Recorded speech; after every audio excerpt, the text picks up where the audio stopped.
walaupun orang Melayu paling ramai di sini, negara ini, mereka mempunyai kuasa politik, akan tetapi malangnya mereka sentiasa dalam keadaan seolah-olah ketakutan diancam oleh golongan yang minoriti dalam negara ini. Itu sebab mereka gunakan perkauman, itu sebab mereka gunakan agama.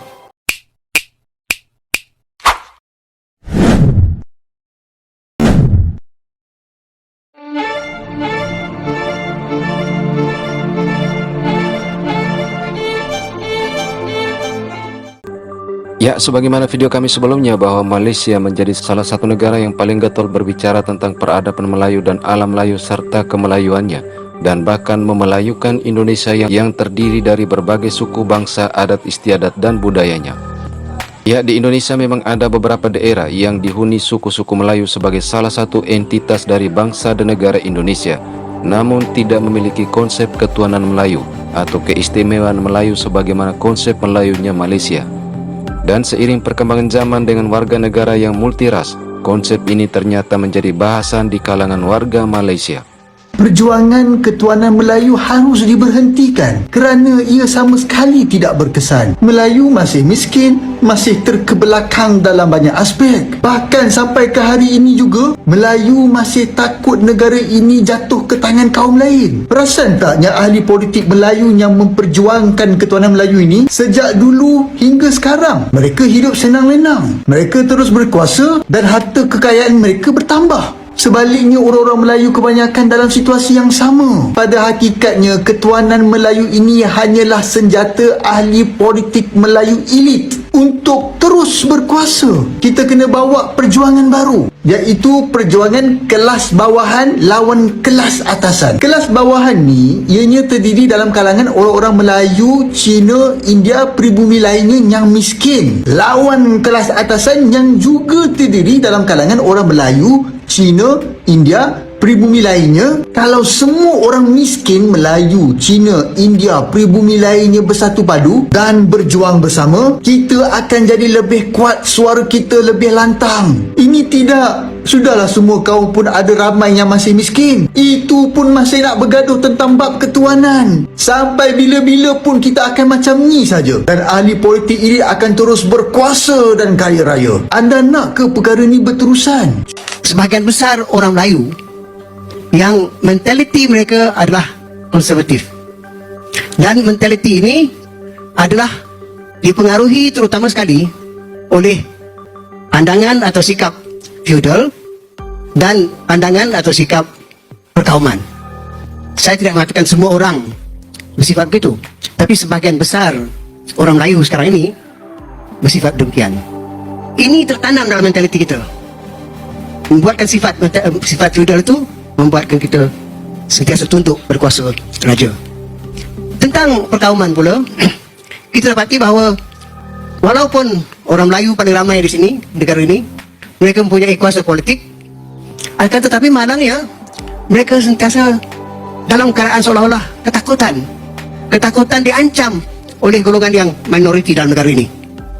Dan oleh kerana itu, mereka kadang-kadang, pemimpin mereka kadang-kadang terutama sekali terkapai-kapai untuk mencari jalan macam mana nak memberikan kekuatan pada golongan mereka dan juga kepada diri mereka sendiri. Itu sebab mereka gunakan perkauman, itu sebab mereka gunakan agama. Masalah yang bertambah buruk sekarang ini. Dan sekarang ini ada pula misalnya soal ICRD ataupun ada soal statut Rom ini, dan mereka gunakan ini bukan saja untuk memperkuatkan kedudukan raja, tetapi memperkuatkan diri mereka sendiri. Kerana raja itu dianggap sebagai seorang yang mewakili ada ketuhanan Melayu. Bukan saja kedaulatan diri mereka sendiri, tapi ketuhanan Melayu. Jadi kalau ketuhanan Melayu itu ditunjukkan, diagungkan, maka raja dinaikkan. Dengan sendirinya ada golongan Melayu yang perkauman yang suka supaya perkara ini diketengahkan. Kenapa Chinese ni 30% je dalam Malaysia, tapi kenapa ekonomi dia 80% berapa kan? 80 ke 70%? Kita kena faham, kalau dari segi negara lain pun depa tak ada ketuhanan Melayu. Depa macam Indonesia dia tak ada ketuhanan Melayu, dia tak ada ketuhanan Indonesia. Tapi ekonomi dia pun mesti dikonquer oleh Chinese. Kalau tu awal tahun aku sembang dengan Prof Chin daripada USM. Okey, dia kata kenapa usahawan Melayu ni tak boleh naik macam Cina. Dia kata Chinese ni, mereka memang work, memang nak kaya lah. Dan dia percaya kaya tu boleh bawa ke mati. Okay, Melayu ni dia lebih pada akhirat. Which is bukan dia kata salah. Tak salah, dia tak kata salah.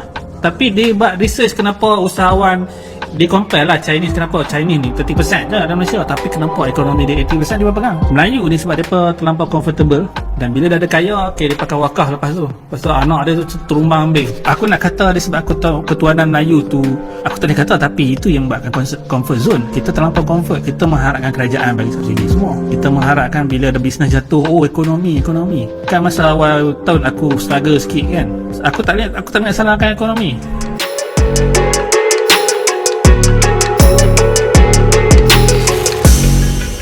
Itulah negara Malaysia, yang masih terus saja mengukuhkan keistimewaan Melayu. Akan tetapi mereka warga Melayu Malaysia, sebenarnya tidaklah sepenuhnya mendapatkan keistimewaan Melayu. Karena hak keistimewaan Melayu hanya diperuntukkan para sultan-sultan, serta para orang-orang yang memiliki kepentingan politik. Dan keistimewaan Melayu hanyalah dijadikan sebagai alat, untuk mendapatkan sebuah kekuasaan, dan rakyat Melayu Malaysia tidaklah mendapatkan apa-apa. Akan tetapi, sebagian besar warga Melayu Malaysia tidak menyadarinya, mereka merasa senang karena mendapatkan subsidi dan sebagainya, sebagai bentuk hak keistimewaan Melayu. Jika memang benar warga Melayu mendapatkan hak keistimewaan Melayu, warga Melayu Malaysia tidaklah ada yang merasakan kehidupan yang susah dalam kemiskinan.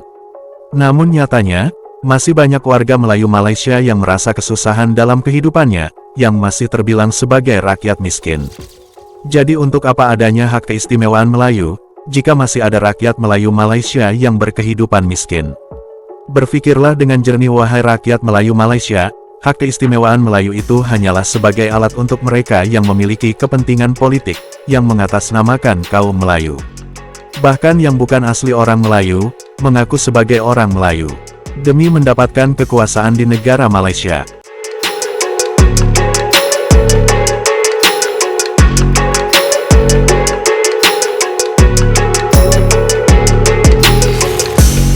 Sekian pembahasan dari kami, terima kasih sudah menonton, dan saksikan video berikutnya. Terima kasih, sampai jumpa lagi.